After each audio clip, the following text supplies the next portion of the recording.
muy, no sé por qué sufrió muy últimamente. Bueno, continuamos con la clase de historia, la segunda parte. No sé cómo ustedes estarán ya terminando.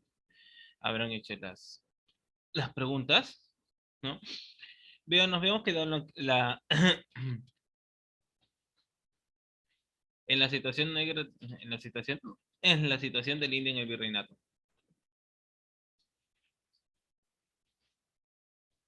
Ahora vamos a ver el régimen de las castas, ¿no? ¿A qué se debe este factor?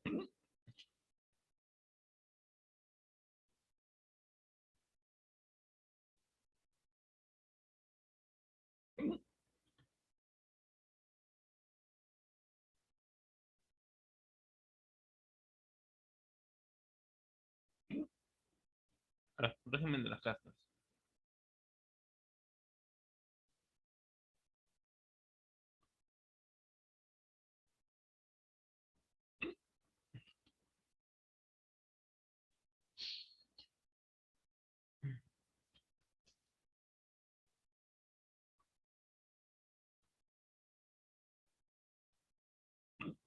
A ver,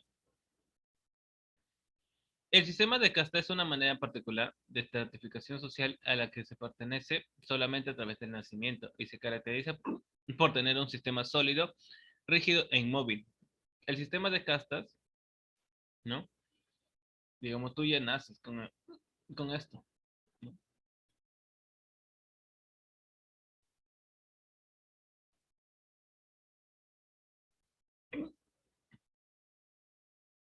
¿No? ¿Cómo creen que haya surgido? Bueno, porque ya, digamos, esto se estableció desde tiempos muy antiguos, antes del virreinato.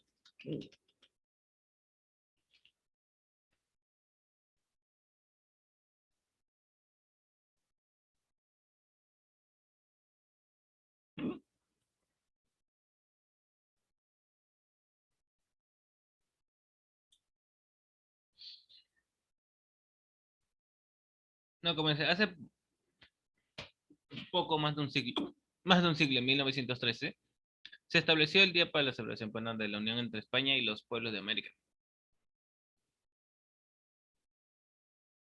El impulsor del Día de la Raza, Día de la Hispanidad, ¿no? Del político español Faustino Rodríguez San Pedro, dijo que era un homenaje a la intimidad espiritual existente entre nación descubridora, civilizadora y las formadas en el suelo americano. Pero durante 3 siglos del Imperio Español de las Indias de América, lo que realmente gobernaba era una marcada y muy práctica división de clases sociales. La división se llamó, bueno, sistema de casta y funcionó en los virreinatos y territorios de la corona española,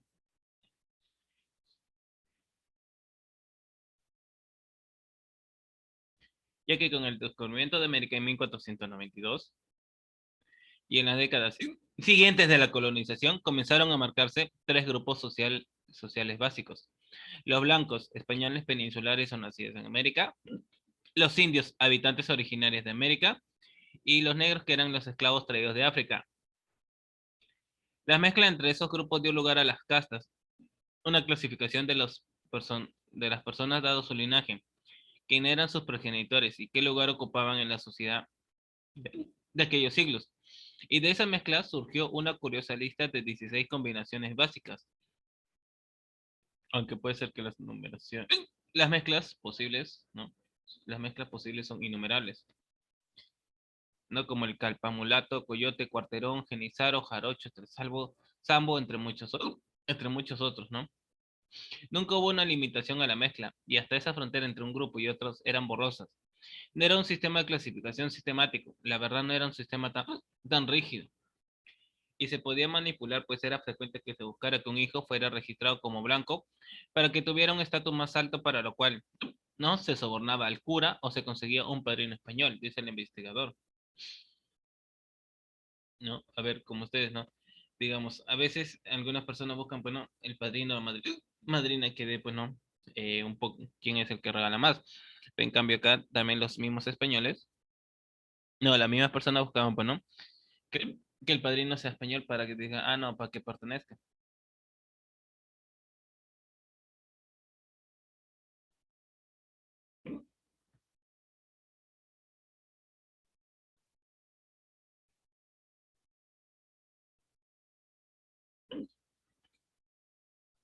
Y eso, como digamos, es con referente a las castas, ¿no?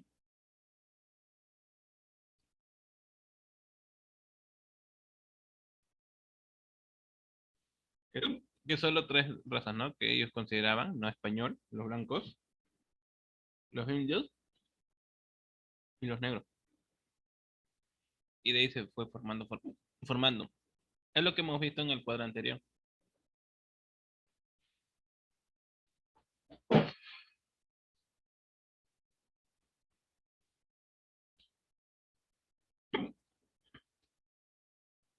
No, digamos,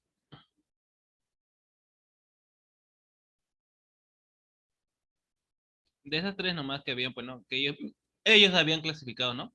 Que después de salieron, pues no, criollos, mestizos, mulatos, o salta para atrás, entre otros. Había muchos.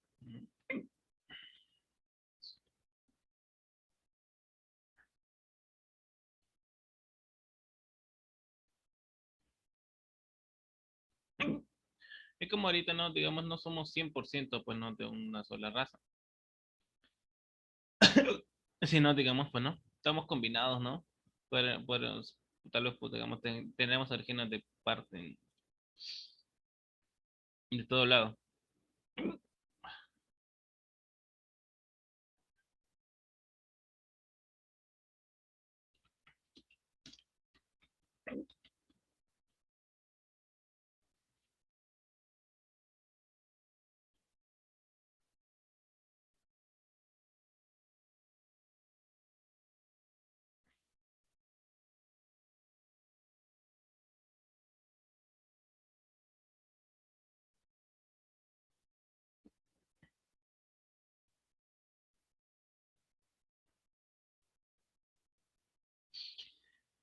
A ver, ¿no? A ver, pónganme en sus respuestas, ¿no? Porque al finalizar me tienen que enviar. Al finalizar la clase me tienen que enviar la tarea ya hecha. Por eso presten bastante atención.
Siguiente pregunta, ¿no?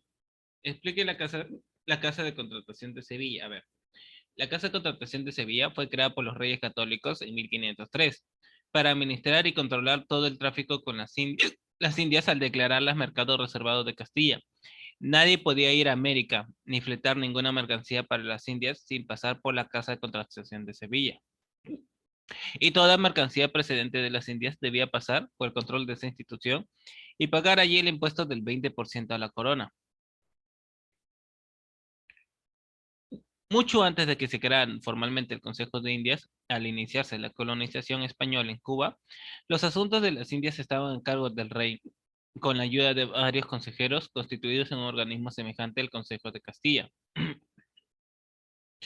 A partir del siglo XVI, se crea una institución que tiene como fin dirigir desde el punto de vista económico las colonias, monopolizando todo el comercio desde y hacia las mismas, además de otras funciones que se llamó Casa de Contratación, ¿no? La Casa de Contratación fue creada a principios del año 1503 por Isabel la Católica, reina, reina de España. Originalmente fue establecida en Sevilla y tenía la función, según palabras de la reina, de para la contratación y negociación de las Indias en Canarias, ¿no? y de las otras nuestras islas que se han descubierto, ¿no? Y se descubrieran.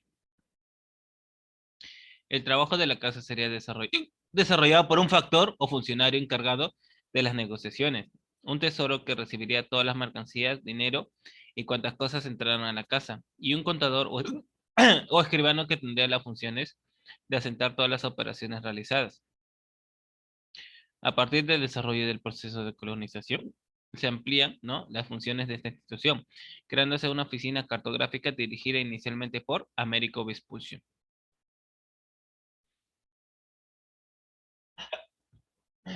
Tenía, ¿no?, dentro de sus funciones la elaboración de mapas a los territorios descubiertos.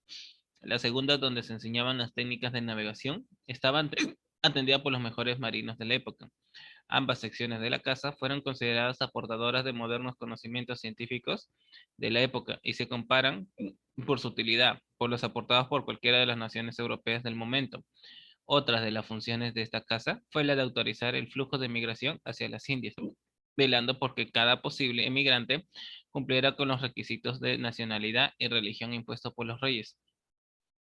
En 1717 se traslada a la casa de contratación a Cádiz, porque el puerto de Sevilla fluvial iba quedando impracticable por la sedimentación. Con el año 1790 es suprimida la institución porque ya se había liberalizado el comercio con las Indias en 1778. Debido a las ideas fisiocráticas preliberales de los ilustrados, la inmensa, importantísima documentación recogida en la Casa de Contratación con todos esos informes constituye hoy el Archivo de Indias, que está en el edificio de la Casa Lonja de Sevilla, construido en la época de Felipe II, entre 1585 y 1598, sobre planos de Juan de Herrera. El Archivo General de Indias fue creado en 1785. A él se fueron incorporando los fondos del Consejo de Indias, de la Casa de la Contratación, de los consulados y de las secretarías de Estado y del despacho. Perdón, en serio, no pensé que iba a tener gripa.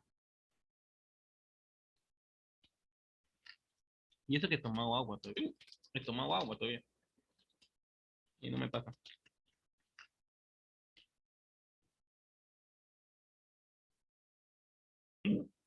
Tal vez esté creciendo, no sé. Llega a ocurrir, siempre llega a ocurrir cosas de la vida.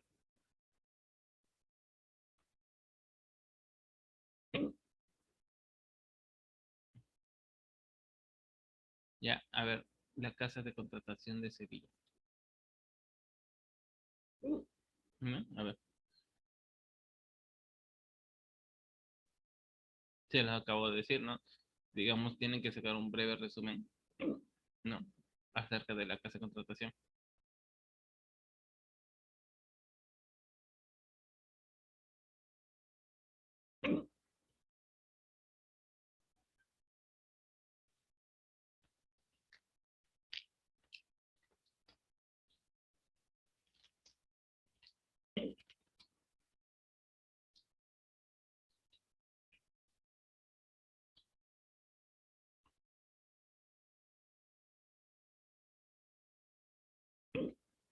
La Casa de Contratación, ¿no? La primera institución encargada de los negocios de los nuevos territorios de las Indias.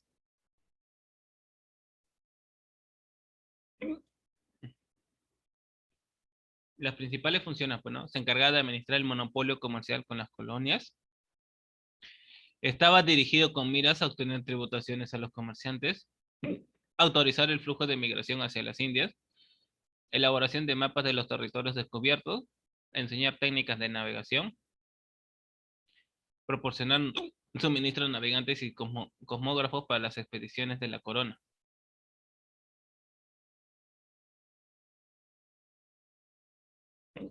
A ver, pongan sus respuestas, ¿no?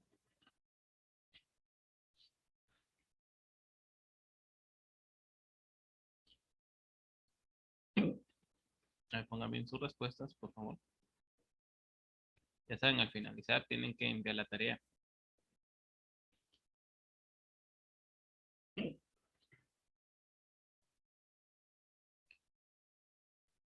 Siguiente pregunta, ¿no? A ver, ya, espérense. Vamos viendo, ¿no? ¿Qué fue el Tribunal de Consulado?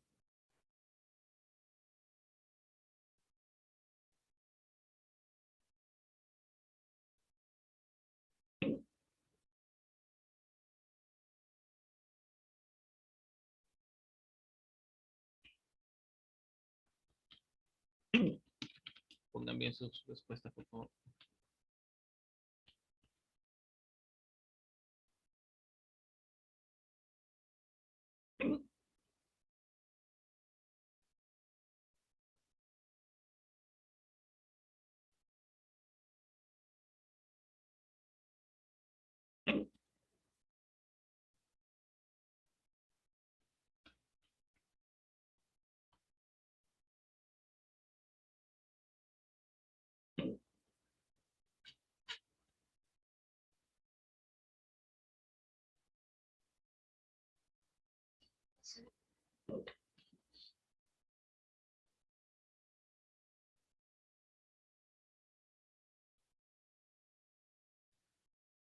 A ver, ay, en serio. Ya. ¿Qué fue el Tribunal de Consulado, no? Un tribunal de consulado fue un organismo colegiado creado por autorización real en cada una de las principales ciudades hispanoamericanas durante el Imperio Español a instancias de los comerciantes locales. Su función era atender los litigios y juicios derivados de las transacciones comerciales y mercantiles, así como la regulación del comercio, ¿no? Se crearon la imitación de los consulados de Burgos y Sevilla.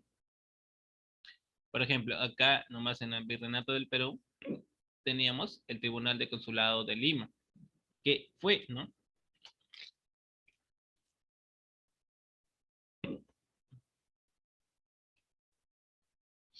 El Tribunal Consulado de Lima fue un juzgado privativo constituido en Lima a principios del siglo XVII, a instancias del gremio de los comerciantes limeños, con el fin de atender los litigios y juicios originados por las transacciones comerciales y mercantiles. Fue creado tomando por modelos los consulados de Burgos y Sevilla, y especialmente el ya existente en México. Fue creado por Real Célula expedida por Felipe II el 29 de diciembre de 1593, pero se instaló recién el 13 de febrero de 1613, en virtud de una provisión dictada por el virrey Marqués de Montesclaros.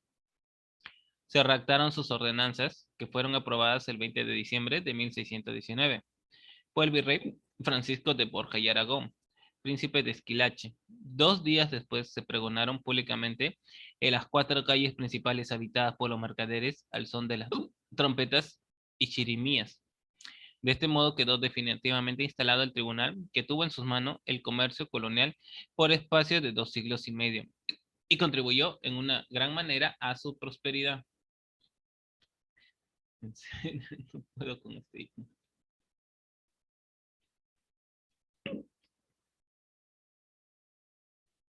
Ya.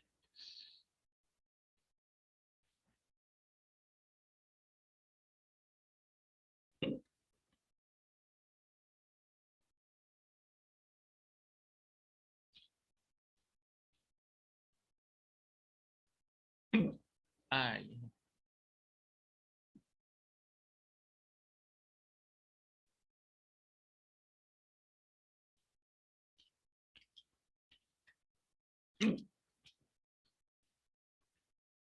Ah.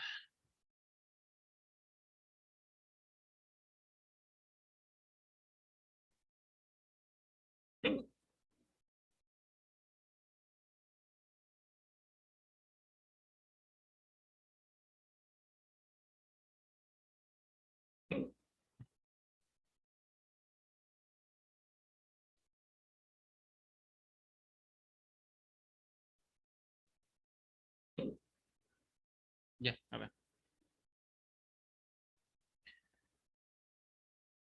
En este tribunal hubo de enfrentarse al consulado de Sevilla y Cádiz, pues muchas veces no coincidían los intereses de uno y otro. En otros términos, ¿no? Los del comercio de España y del Perú en el siglo XVIII entabló la disputa con los comerciantes del Virreinato del Río de la Plata, en buena parte extranjeros, especialmente portugueses, que preferían enviar sus mercaderías por la ruta de Buenos Aires y no por la de Panamá. Tras la proclamación de la independencia del Perú, el tribunal fue suprimido en 1822 y se creó en su lugar la Cámara de Comercio de Lima, pues fue restablecido en 1829 y solo en 1886 quedó definitivamente extinguido.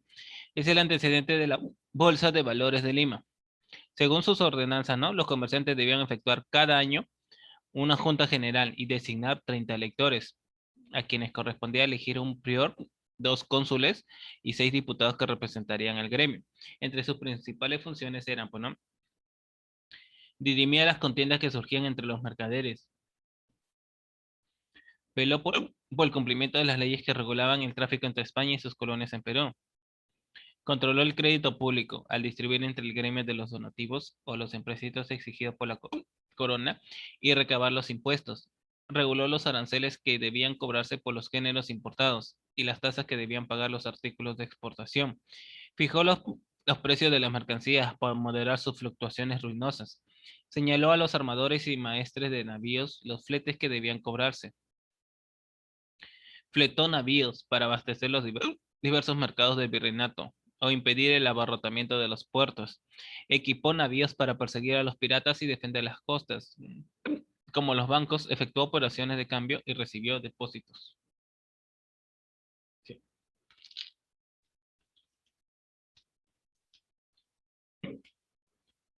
Eso es con respecto a la pregunta, ¿no? ¿Qué fue el Tribunal Consulado?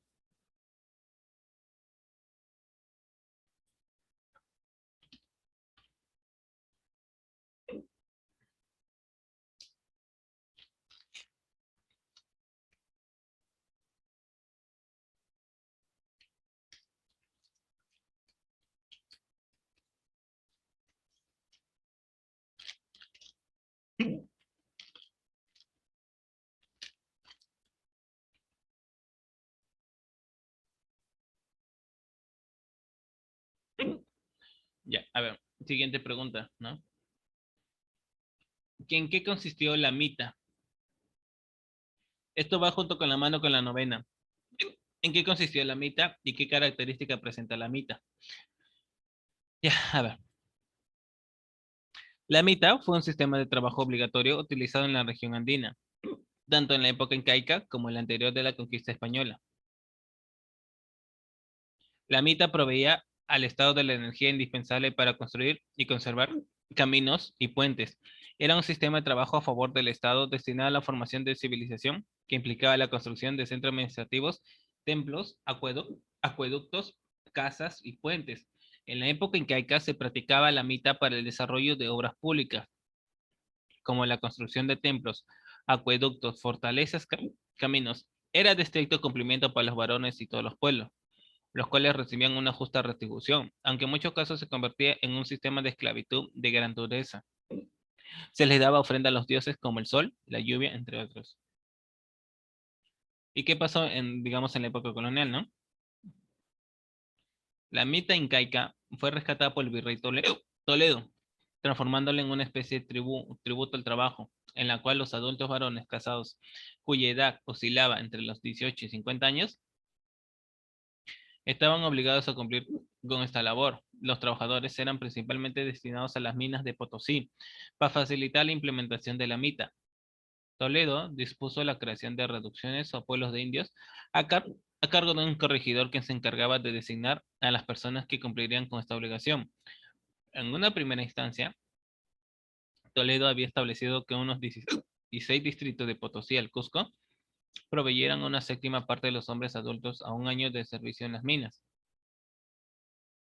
sin trabajar más de una ocasión cada 6 años. Esto sumaba un total de 13.500 hombres, que a su vez se dividían en 3 grupos de más de 4.000 cada uno, que rotaban y tenían 3 semanas de trabajo y otras 3 semanas libres, lo que mantenía un abasto constante de fuerza de trabajo. Los mitayos debían recibir un pequeño salario por parte de los mineros y recibir el alimento por parte de sus comunidades, las cuales debían mantener también a las familias de los mitayos ausentes. De este modo, un solo brochazo entre la mitad y 2/3 partes de la fuerza de trabajo minera era provisto a los propietarios de minas por la corona a un costo en extremo bajo, lo que estimuló la producción en grande. La mita fue implementada para reducir los costos laborales de la minería de la plata en Potosí. Era un sistema de trabajo obligatorio, sirviente y continuó ya dentro del periodo bajo soberanía española, ayudando a desarrollar internamente una economía de mercado con productos y servicios para España. Cada grupo de indígenas aportaba a la corona un número determinado de trabajadores durante varios meses del año. Estos trabajadores eran movilizados de sus lugares de origen hacia a la zona en que se les requería para diversas actividades. La MITA establecía cuotas laborales que debía cumplir la población nativa tributaria. según asignación que hiciese el corregidor, tanto para el servicio del encomendero como del poseedor de mercedes de tierra o hacendado. Se sorteaba periódicamente a la población indígena de un determinado lugar para trabajar durante un plazo o tiempo determinado al servicio de la clase española, mediante el pago de un salario controlado por las autoridades. Los propietarios de encomienda deducían de los jornales la cantidad de las personas comprometidas debían pagar por concepto de tributo, y el resto se les daba a ellas. La duración de la mitad minera se fijó en 10 meses dentro de cada año y no se podía exceder de un tercio permanente de la población tributaria para ser destinada a estas labores, a cambio de la fuerza de trabajo y de los consiguientes tributos que recibía el encomendero. Esto tenía la obligación de catequizar en la religión católica a las personas que le habían sido encomendadas. El servicio forzado ejercía una inmensa presión sobre la población, causando mucho daño y cientos de miles de víctimas mortales, sobre todo en los trabajadores en las minas como la de Potosí. Esto obligó a la corona española a llevar esclavos negros al virreinato para trabajar de forma precaria de la misma manera.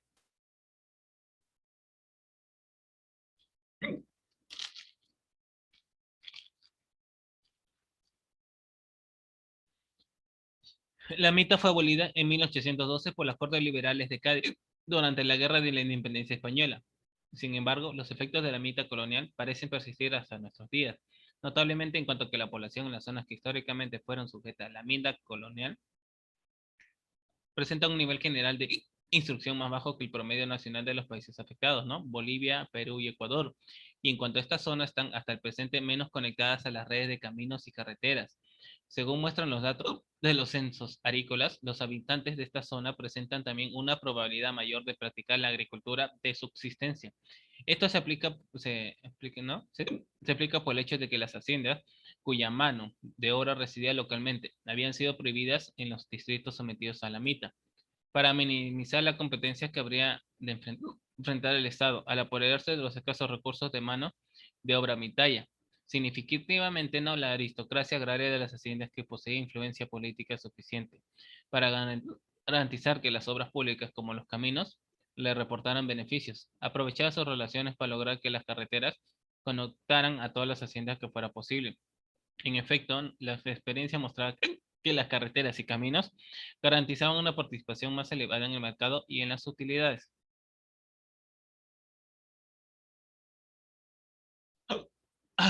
Ya. Ahí tienen la respuesta, ¿no? ¿En qué consistió la mita y qué características presenta la mita? Como trabajo colectivo, ¿no? Pero obligado, ya que digamos, tenían que servirle, pues, ¿no? Al minero. ¿Se llegó a aplicar más adelante? Sí, en Perú se llegó a aplicar en el gobierno de Fernando Belaúnde Terry. No, no es mentira, es una de las grandes verdades. ¿No? La única experiencia de aplicación de MIT en un Estado moderno como política de Estado en Latinoamérica le dio Perú durante los dos gobiernos de Acción Popular con el presidente Fernando Belaúnde Terry, cuando se creó una institución estatal en la que se denominó Cooperación Popular. Y en el mundo entero, junto a Perú, la República de Corea era esta una institución que personalizaba la antigua tradición de la PITA, filosofía del trabajo comunal para lograr un bien común. Los resultados de esta experiencia, ¿no?, fueron espectaculares en esos casi 10 años. Se logró realizar en el Perú más infraestructura que en casi toda la época republicana. Esos resultados derivaron en cientos de kilómetros de carreteras, acueductos, obras comunales y municipales e infraestructura de otro tipo. ¿No? En 1964, el gobierno de la República de Corea, dado los resultados espectaculares logrados en Perú, acreditó una misión de alto nivel ante el gobierno peruano. Su misión era estudiar la metodología y organización de la institución peruana y la factibilidad de aplicación a la República de Corea. Permanecieron algunos meses en el Perú, cumpliendo su cometido, y a su regreso aplicaron la versión moderna de la mitad ancestral peruana a su sistema de producción, incluyendo a la industria manufacturera. Los resultados obtenidos en Corea son más espectaculares que los obtenidos en el Perú, debido a un enfoque de desarrollo distinto. Como siempre, hermano.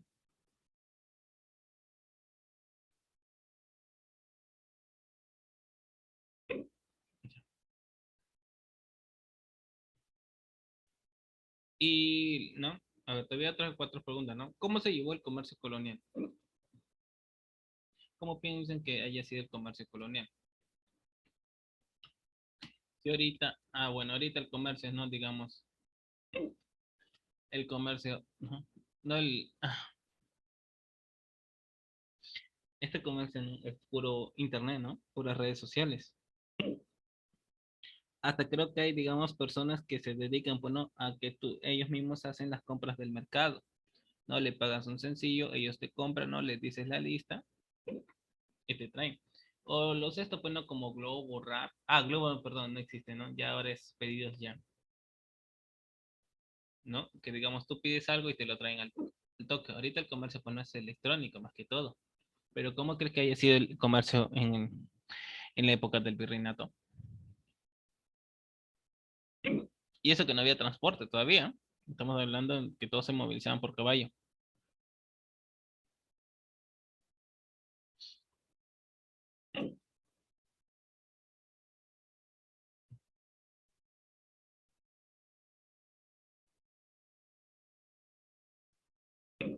¿No? A ver, ¿cómo piensan que haya sido? Pues no, la mitad. No, la mitad no, que el comercio.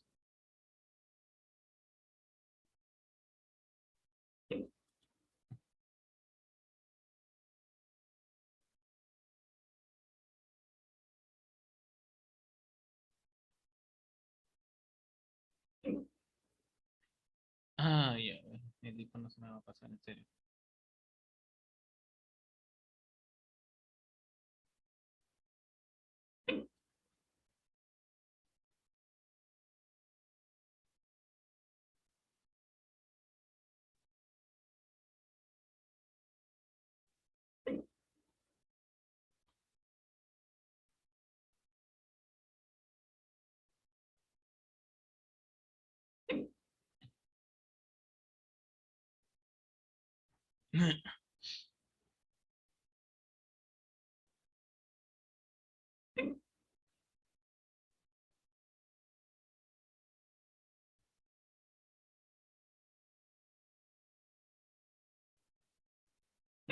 A ver,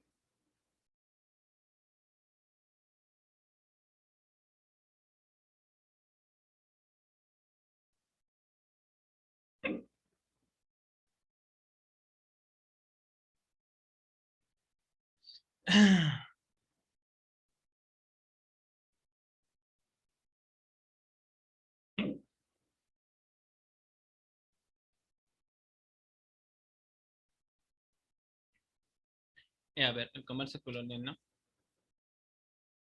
Al intercambio de mercancías y recursos que se establece, ¿no? Entre un centro de poder hegemónico o metrópoli y sus asentamientos dependientes o colonias.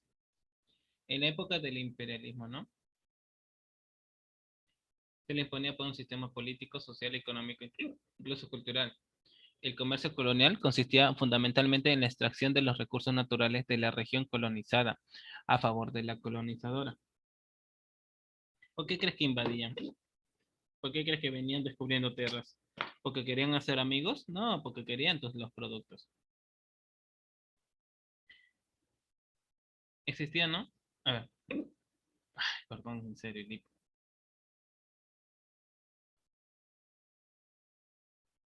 Solo, ¿no? Solía ir acompañada de reglas y restricciones que favorecían siempre al Estado colonizador. Además, era el escenario de numerosos intercambios étnicos. Existía toda una cultura de mediadores, ya que todos los territorios colonizados eran considerados siempre fuente de riqueza fácil e inmediata, tanto ¿no? para colonizadores como para otros que quisieran aprovecharse de la coyuntura. Tal es el caso, ¿no? Por ejemplo, ¿no? De los famosos piratas del Caribe. Aunque aquí se trata, ¿no? Principalmente lo que ocurrió en América.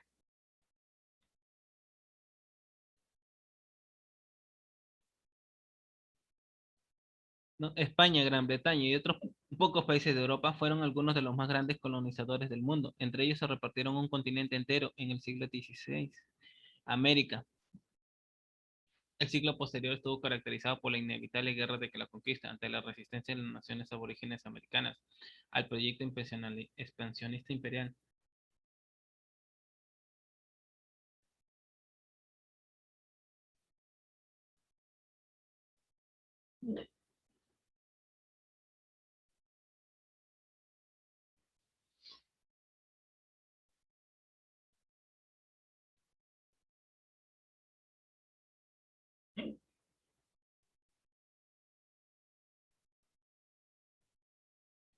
¿no? En el caso, bueno, de las colonias de América, las pertenecientes al Reino de España eran mayoritarias y abarcaban más territorio, desde el territorio de los actuales estados del sur de Estados Unidos hasta el Río de la Plata y sus adyacencias.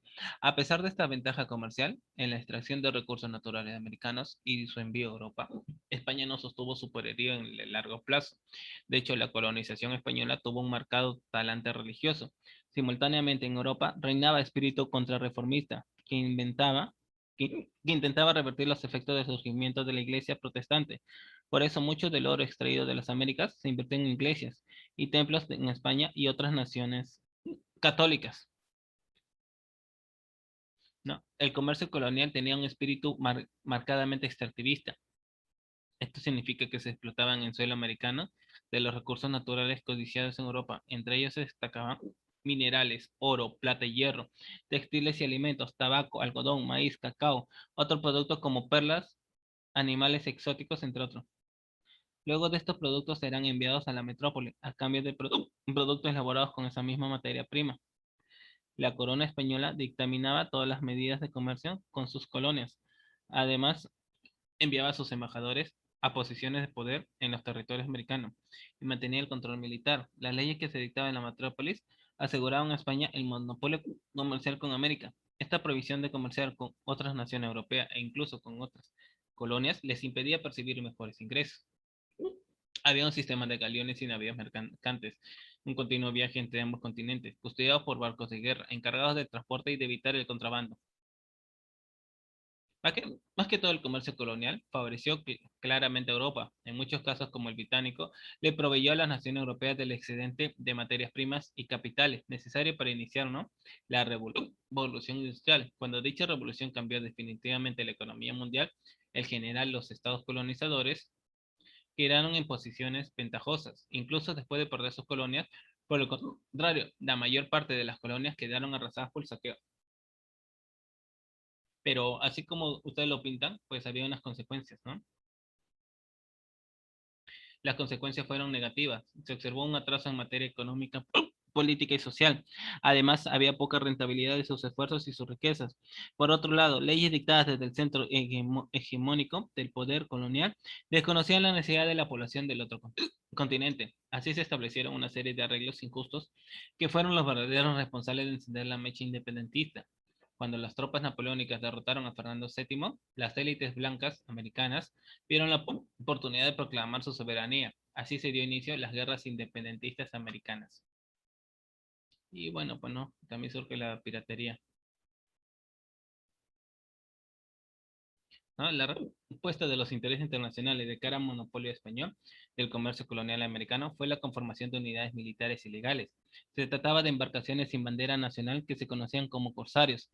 Estos corsarios tenían patente de corso, es decir, permiso legal de otros gobiernos para emplear sus territorios y asaltar las rutas comerciales españolas. Secuestraban, robaban y asesinaban sin que quedara testimonio alguno de quienes lo habían hecho.